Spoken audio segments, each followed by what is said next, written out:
Okay, everybody, welcome to the latest episode of All Too Real 2. My name is Michael E. Cullen II, and with me, as always, is Sesame and Carta. Okay, what does that mean? I don't know, it's just, Sesame, Oh, Sesame. Sesame and Carta. Okay. I just came up with it. It's kind of a cool name if you think about Sesame and Carta. It kind of has a... I like it. Yeah, it does. I just took the idea from Sesame, Sesame Street. And then I was thinking of... Because you mentioned Wikipedia just a minute ago. And then that made me remember Encarta. Do you remember Encarta? Yeah. Yeah, which was pretty much like the first Wikipedia, essentially. But it was like a software, like it wasn't a website, like a CD, and you put it in your computer, and it came with all these cool articles with animation and like sound files. It was pretty much Wikipedia before Wikipedia existed. Yes. But yeah, so from now on, mainly because I was thinking earlier, I was like, like some of the stuff I say in these episodes are really weird. Like, hopefully nobody's going to use that against me, so I'm just going to change my name to now. So now you're going to have to go edit every no, I'm kidding. I got to go back and edit every episode, and anytime I say the name Matt, I got to replace it with Sesame. Sesame or Sesame and Carta, which depending on the context. But, so from now on, it's going to be Sesame and Carta. So that's what you're going to hear. That's what it is. All right, I'm just going to refer to you as Matt. Oh, whatever. Whatever.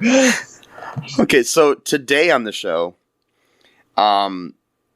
we are traveling down the world of holiday films again. And checking out the ABC Family 2007 film, Holiday in Handcuffs. Which was written by Sarah Ensley and directed by Ron Underwood,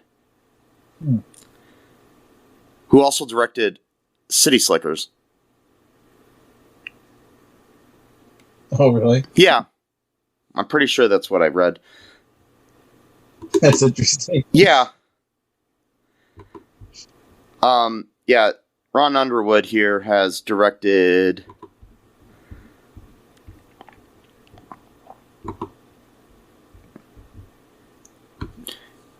He directed Tremors. Okay, yeah.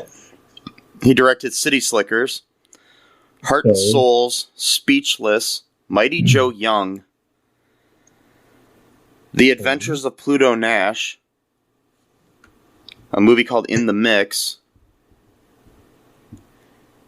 And then for TV, he's directed Stealing Sinatra, Back When We Were Grown-Ups, Santa Baby, The Year Without a Santa Claus, Holiday in Handcuffs, Santa Baby 2, Christmas Maybe, and a movie called Deck the Halls. Yeah. I've seen about half of these movies. Yeah. Me too. Mighty Joe Young. Yeah. Tremors, obviously. We did, was it Tremors 2? Which one did we review? Was it? We did. I don't think we've ever released it because I think there was an audio issue with it, unfortunately, so we might have to recover it again. But that was a good one. Yeah. But anyways, so Ron Underwood, he's 68 years old. Anyways, so this movie stars Melissa Joan Hart, Mario Lopez, Markie Post, Timothy Bottoms, June Lockhart, Kyle Howard, and Vanessa Lee Evigan, who we will know from Christmas Mail. Yeah, anyway, so, among others. So, yeah, what happens in this movie here, Matt? First off, before we get into that, what did you think of this movie? It wasn't too bad, actually. It was all right. Yeah. It wasn't like great, but it was relatively easy to get through, I guess. You know, it didn't feel like it was dragging on, you know. Yeah. I mean, I enjoyed it more than I thought I would. But it has the weirdest, wildest concept. It's such a weird what's the word, package, I guess, because for ABC Family, like, this could have been like a dark comedy if it was like released in theaters, you know. Yeah, like if there was a little bit more polishing on the script, it could have been like, I don't know, a really decent movie. Right, so they had to like kind of like dumb it down for ABC Family, so it just comes off as like really, really hokey, but at the same time like a really serious type of situation. So it's just like you mix that all that up, and you just get like this weird, again, very fever dreamish type of movie. Yeah, it's interesting. I mean, there's a lot of things with a holiday that you gotta kind of like suspend, you know, your disbelief and stuff. You know what I mean? It's just, I think a lot of holiday movies are like that. You know, even our you know, classics like It's a Wonderful Life and things of that nature, you know, and Christmas Story and Christmas Vacation and everything. You kind of got to suspend your disbelief about things because things kind of go crazy in all those movies. You know what I mean? Especially Christmas Vacation. I mean, yeah, that movie's such a good. I mean, speaking of a kidnapping, we got a great kidnapping in that movie. But we do, man. I was watching that last week. Man, that movie still holds up every year. You know, I always think, you know, this is going to be the year where it's irrelevant, and it never happens ever. Like, it's just, it's like a universal humor almost, you know. But Christmas Vacation 2, do we cover that, or we tried to, but it was just so terrible we couldn't even watch it? We have not covered it yet. I don't think we could find a good copy of it, so that was the problem. I rented it once. I could not even finish it. I watched like maybe a half hour of it. It was just so bad. But maybe, you know, if we can like put like a piece of wood between our teeth and just bite down and get through it, you know, I don't know. But like, we'll cover it one day. Yeah, because one day we'll run out of movies and we'll have to cover it. So no, there's no way we're gonna run out of movies. There's like millions of them. But I mean, this has Mario Lopez, or, you know, the Pez, as nobody but me calls him for right now. You know, the Pez. You know, I love him and everything he's been in. I mean, obviously, Saved by the Bell, Saved by the Bell, Saved by the Bell. But, you know, don't forget Saved by the Bell, the college years. Oh, of course not. And like the Saved by the Bell movies, the Peacock reboot of Saved by the Bell. Yeah, but he's such a cool dude. I know. Like, I don't know why he didn't get into, like, I mean, he was on one of those talk show things for a while. Oh, he still is. Oh, okay. Yeah, he still hosts. I don't know what Extra or one of those. So, you know, he's got some weird views on trans people and stuff like that. But like, man, I love like the way he looks, the way he sounds. You know. Cool. And his views on trans people, actually, he came out and said that what he was saying was misquoted, and he actually doesn't believe that at all. So, okay. Well, so plus, yeah. I mean, he's currently on a television show that he produces, which is co-produced by a trans actress. Okay, well, I'm not saying the whole, you know, thing, but he actually has come out in support of trans people. Okay. So, you know. People make mistakes and say things that they regret, so I'm just going to give him the benefit of the doubt with that, where he's at least been apologetic, unlike other people like David Bell. Yeah. It wasn't like I was trying to. No, I know what you mean. Yeah, change their view. You know, what I mean, like you must change your opinion, or I'm not gonna like your acting anymore, or you know, something like that. You know, no, like what stands still stands. You know, like if you do good work, the work doesn't automatically become bad. I think Kevin Spacey's a horrible person, but he's a great actor, so it's like. No, I know. Like American Beauty, all those K-Pax. No, I'm kidding. K-Pax is not that good. Pay it forward. Anyway, so... yeah. Oh, Jesus. Anyway, so...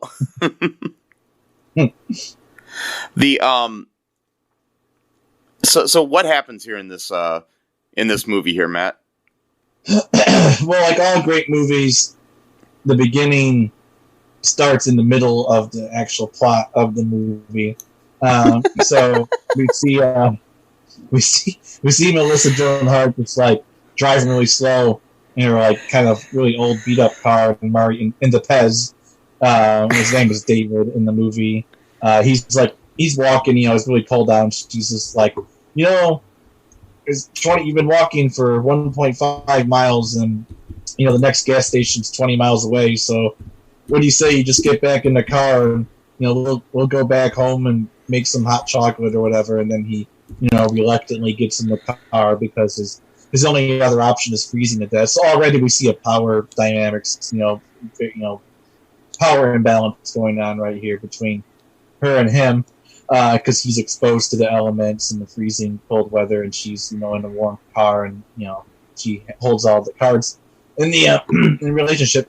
And so then we go into like a voiceover thing, and she's saying, "I'm not crazy. I'm the furthest thing from crazy, but I went and kidnapped this random dude at a restaurant that I work at, and that's not a crazy thing to do. I guess for not at reasons.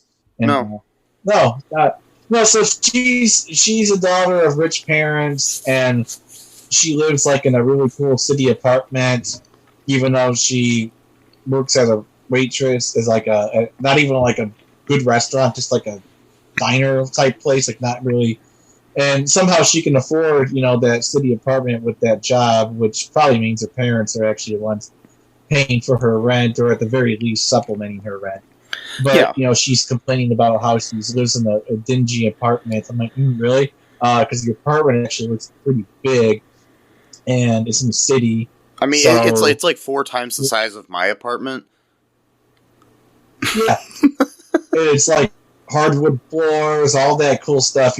I see this a lot in movies like this though too. It's like, I work at some crappy job, and like you see their apartment, and it's like humongous. I'm like, what are you talking about? You look at things like Friends, like those people on Friends, like it's like you've got a waitress and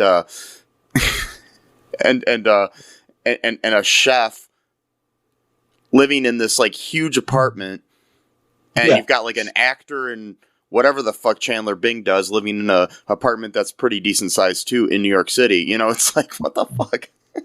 The only people that actually had like good jobs that paid well were Chandler and Ross. Like that was it. Like because Ross was like a professor, wasn't even like Chandler worked in some kind of office kind of place or whatever. He was kind of like a higher up, somewhat manager type level type. Yeah, everyone else though, like actor, gets occasional work here and there.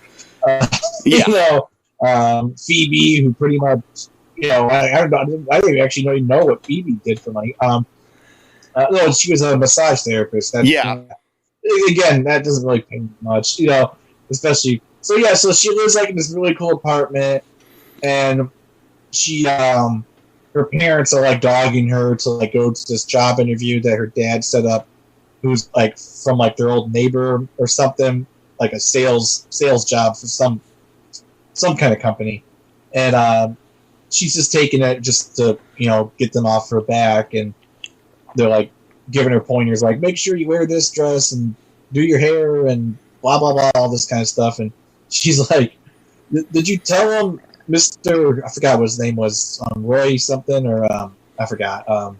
That, I don't have any sales experience. And he's like, oh, well, you do have sales experience with the lemonade stand. And she's like, I was like 10 years old, Dad.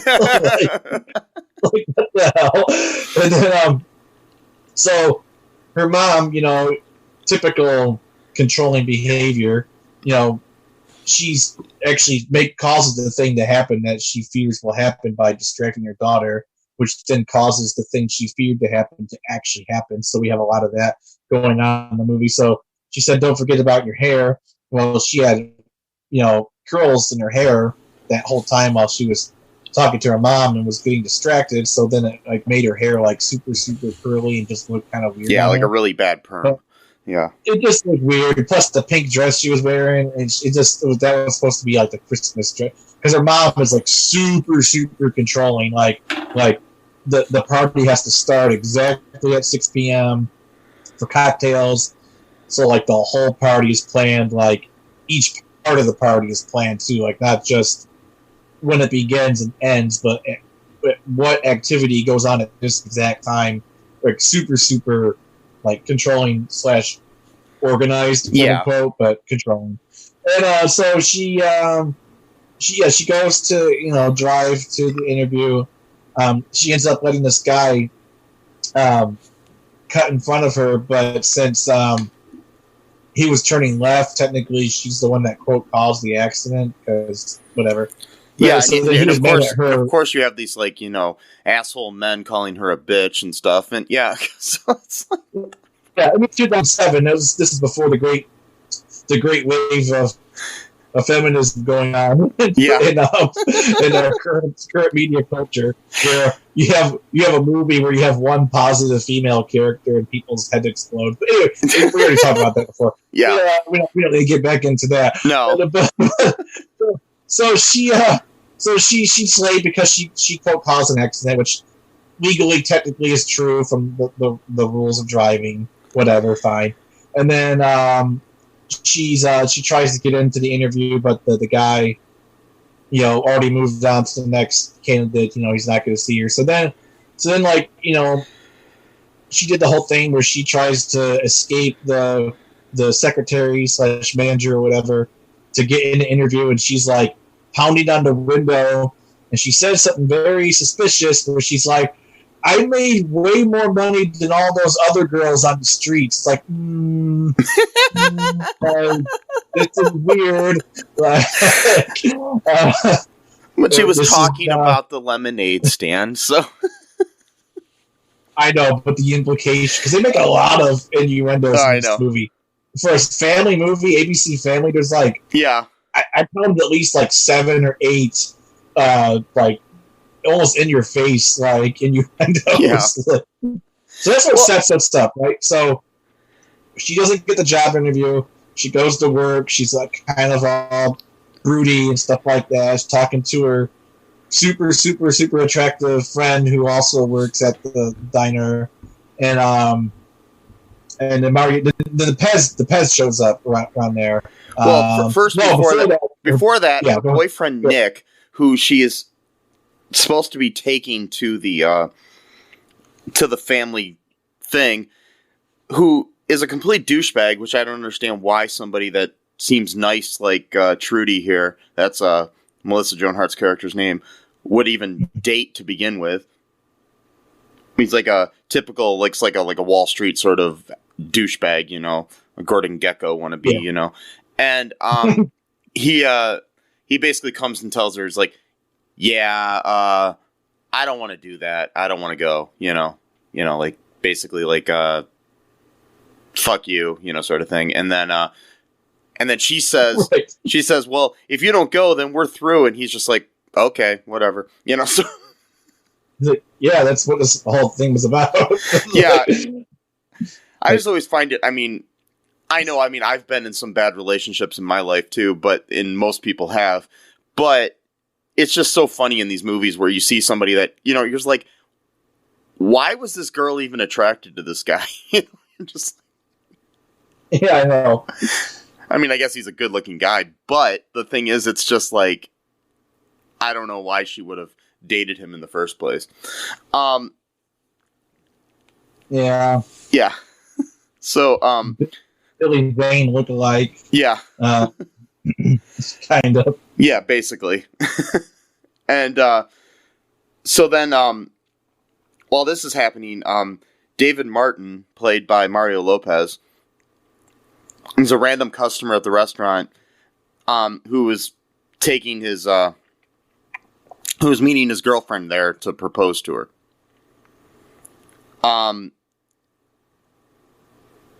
There's also a old antique gun there at the restaurant that the owner owned from some, like, Indian Revolution. The war of, like, what did they say, 1857 or something? Or, yeah.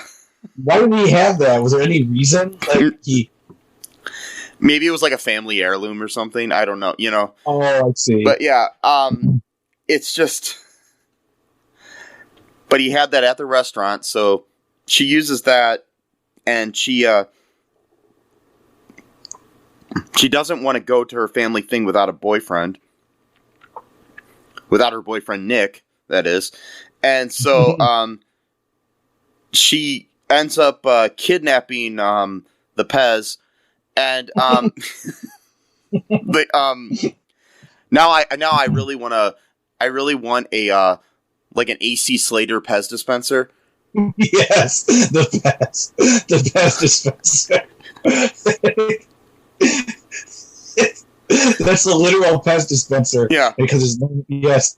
Awesome. If they don't make those yet, they really should. So yeah, it's a Mario Lopez dispenser. Yes. That's perfect. Yes. So Trudie kidnaps David using that antique gun. Mm-hmm. And she basically, like, blindfolds him, knocks him out. He slips on the ice outside when he's trying to escape from her. Yeah. And I'm still trying to figure out, because they didn't really show how she got him in the car. She must have just pulled him. Yeah, because Mario Lopez isn't some, like, lightweight guy. I'm just like... No, she must have, like, pulled him from his arms, like... Yeah. And just hoisted him up. Probably took a while, but you think that people would have saw that at some point. Yeah. You know, someone's putting a body, like a unmoving body, you know... No. But into a car. Anyways, they're driving, and he's, like, blindfolded with a scarf and tied to the car using, like, I think her like nylons or something. And so wow. She's running out of gas on the way to the family party. And he wakes up, of course, and they stop at this gas station where there's this weird perverted guy working there. An old man. Yeah, he sees the guy in the car tied up and everything, and then he ends up giving her some free handcuffs. That just happened to have in the store, because, apparently. I don't know about you, but every gas station carryout I've ever been to in my life has had sex toys. Yeah, especially one that's, like, in the middle of nowhere, like in the country. You know, you see that all the time, right? Yeah. To be fair to that guy, though, his perversions weren't really triggered until she started saying all the weird shit. So I'll give him that much. Yes, the guy, he definitely has some issues, but he was keeping him at bay until she just, like, shoved it in his face. Like, oh yeah, for a really wild weekend, we're gonna tie each other up. I mean, so she's like provoking, the beast within, and again, this is an ABC family show. exactly. And then she even implied that she was going to go and do the same thing to him. So it's like you can't blame him entirely for that situation. Yeah. You know, because you got curly hair Melissa Joan Hart, 2007 era, implying that, you know, she's going to give the guy a night of his life. I mean, what are you going to do? You know, just saying. Yeah. So, anyways, this movie. I know. Yeah. So they end up they go to the cabin that they're staying at for the weekend, and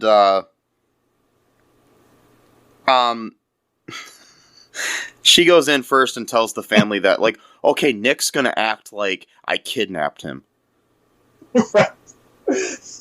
He thinks it's funny. He has a weird sense of humor, kind of like Dad. You know, it's just like, what the fuck? Like if I was like a observant parent, right away I'd be like, no, there's something weird going on here. Like, she definitely kidnapped that guy. Like, nobody just says, like, okay, by the way, before he comes in here, I just want to let you know, this guy's, like, got anxiety, and then when he has, like, a panic attack, he talks about being kidnapped. Like, what? Like, who does that? You know what I mean? That's exactly how it was every time I met any of my ex-girlfriend's parents. I always just pretended that she was kidnapping me. Look, I don't want to be here. My name's not Mike. You know, it's really David. Kidnapped me with like a weird musket gun from like the Indian Civil War of 1857. Like, what? Yep, like you do. And so she committed a crime and kidnapped a guy. And yeah, kidnapping. Yeah. The best way to start any relationship is to kidnap your partner. Yeah, apparently. Your ABC family. Yeah. So, so anyways, they're in this like a isolated log cabin miles away from anyone else, and so they also have this thing where they for the weekend, which is a good thing, they refuse to let people use their keys or their cell phones. So, and they have somebody named the Keymaster, and which sounds like you know, Dungeons and Dragons sort of thing or something. And yeah, a little bit. Yeah. The Keymaster. Yeah.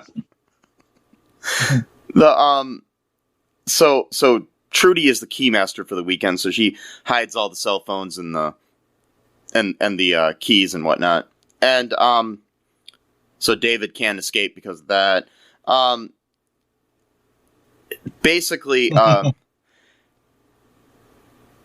David is unable to escape. He does make several attempts to do so.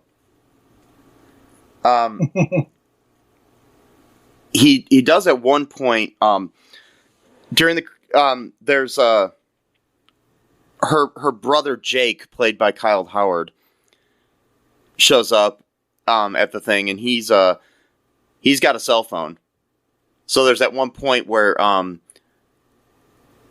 he so he had to sleep in his clothes the night before. Mm-hmm. And they say that, he lost his luggage or forgot his luggage or whatever. And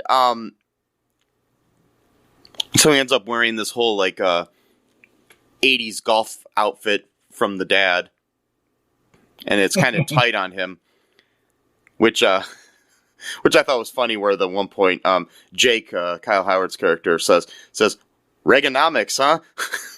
Yeah. I'm like, what? Because it totally looked like something from the 80s, so I thought it was funny. I was wondering what that meant.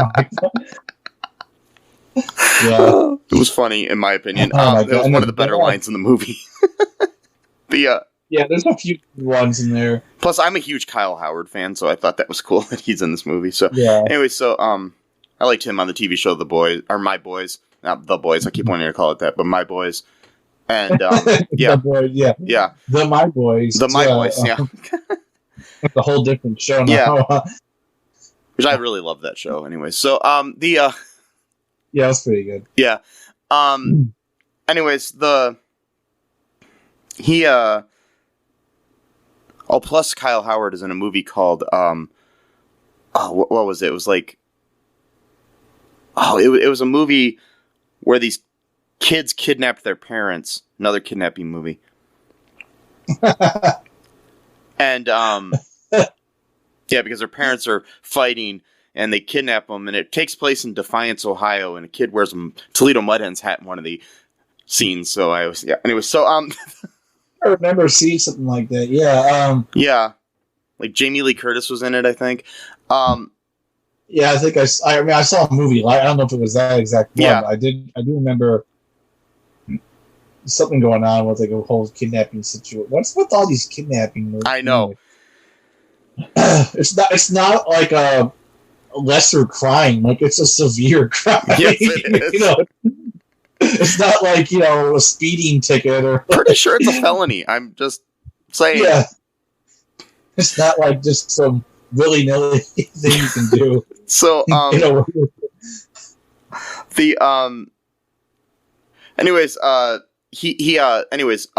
Jake had a phone with him. So David tries to get the phone from, borrows the phone from him because he had to get some clothes from Jake, because the clothes that he was wearing, he splits open the pants at one point, and then the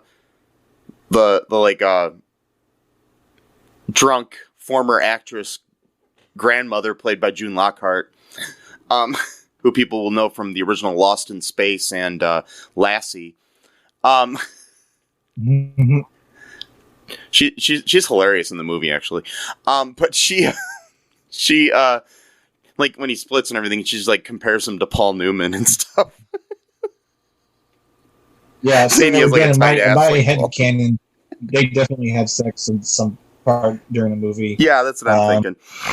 Because it's weird. So we reviewed 2 Christmas movies that has the same actress in each one, and each one has an older, like, how do you say that word? Lascivious, whatever. Yeah.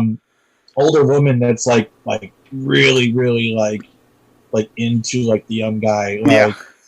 like almost like inappropriately so, where it's like, how old are you? Like, and you still have that big of a sex drive at that age? I mean, like, that's pretty impressive. Like, you know, like, that's never left you. But I mean, can you blame her? It's the Pez, man. It's the Pez. It's the Pez. It's the Pez, man. I mean, of course.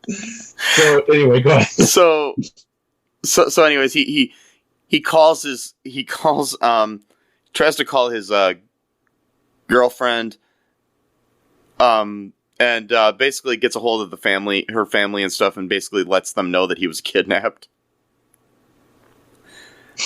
So we got that going on, and then we got the subplot where the girlfriend is trying to figure out what happened and gets the cops involved and tries to find out where he is. You know, that's barely, because all during the daytime, and she finally went to the police station at night. Yeah.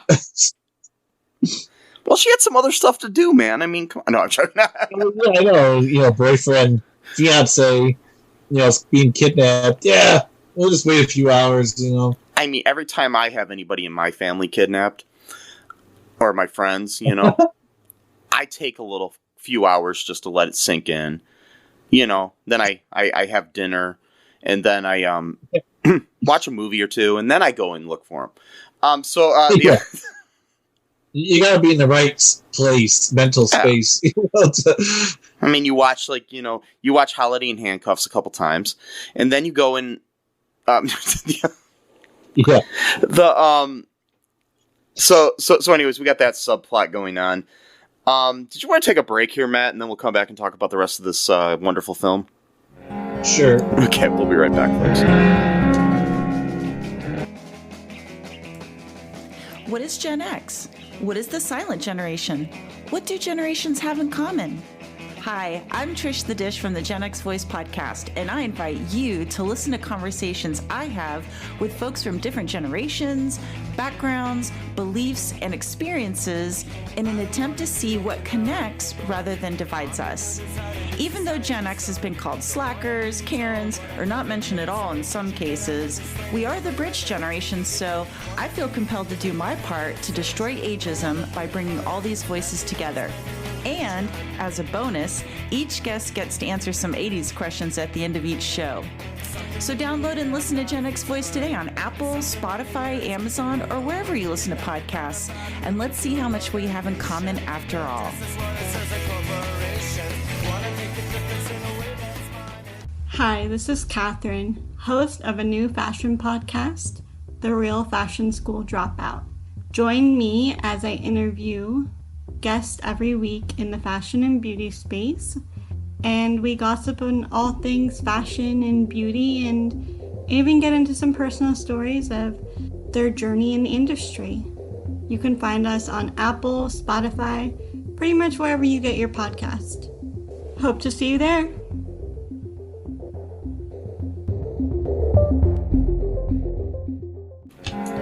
And we are back. Just like the Pez, we are back. And, I don't know. So anyways, at one point, they're opening presents, and this is, so basically, David eventually starts to see the pressure that Trudie is under. And, that made her, feel forced to kidnap him. And so, yeah. Yeah. Like you do. When we're under pressure, like we just kidnap someone, Yeah. So. I mean, I can't, I can count on, I can't really actually count on two hands the number of times that I kidnapped women and brought them home to my family. Right. Wait a second. I've never done that. Okay, so. Yeah. If any of my ex-girlfriends say otherwise, they're lying. Whoa. Wait, what? Sarcasm, folks. Sarcasm. So, yeah. Wow. Yeah, joking. So, don't arrest me. Joking.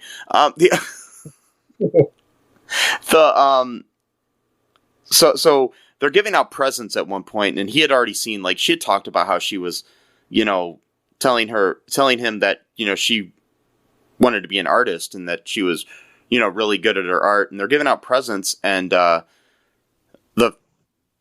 family is really trying to, get her to be like a corporate, employee of some sort, and, don't give in to your artistic, desires and stuff. And, but he had seen a little portfolio of her work, pictures of her work, and he thought they were really great. And he wants to be an architect, so he's an artist too, so he kind of understands this. And but he works as a vice president at some architecture company or something, and not really an architect. So, yeah. But anyways, back to the thing, they're giving out presents, and then eventually he defends her after she gets this briefcase for a gift. And he defends her about her to the dad about her. He's like, I've seen her art and it's great, and and it it's quirky, but it's got this what blah blah blah, and he's talking about how great it is. And then he says, "Oh, there's one more present," and then he proposes to her with the ring that he has. So, he basically says that, might as well play it up because we're here, and, have the rest of the weekend seem great. So, then they finally have Christmas dinner. And the holiday comes to an abrupt end when, Trudie's parents begin to fight. And then her brother Jake announces that he's gay.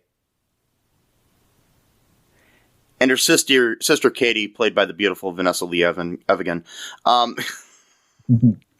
says that she has quit law school and bought a Pilates studio with her parents' tuition money. Then the police arrive and arrest the whole family, which I don't get. Which is weird. Yeah, I was thinking maybe they saw that they were all involved or something. Yeah. I don't know, but it's still kind of... Well, the grandma threatened to kill the cops. When she pulls out the antique gun. I'm like, yeah, this is interesting because, in 2021, if that was a black guy, they would have killed him. But anyway, so she had nice privilege, going on there. Yeah.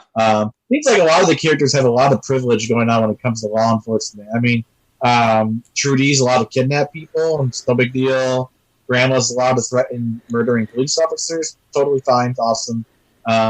Interesting, stuff going on here.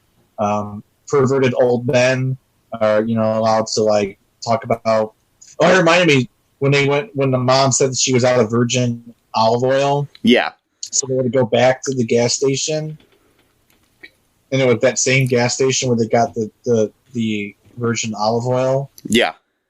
You remember? Okay. Yeah, there was a scene where the dad and David go there to get the virgin olive oil, and he's like, well, what makes at one place he's like extra virgin olive oil? What makes it extra virgin? Such a stupid joke. Yeah, that I've probably made a million times myself. But anyway, so. It's fun. Yeah. The guy was getting all weird. It's like, did she spank to you? She do all these kind of naughty things to you? And the guy's like, and the peasant's like, what are you talking about? And the guy was trying to get off vicariously through him, tell me everything she did to you. It's just like, whoa. In detail, tell me now. And then, Trudie's dad shows up and he says something like son, so then he thinks there's some weird incest shit going on, I guess. I don't know. Yeah. And then he's like, oh, that's too much for me. Yeah. ABC Family. Yeah, yep. Must be why they had to change their name to Freeform later. But anyways, though. Wow.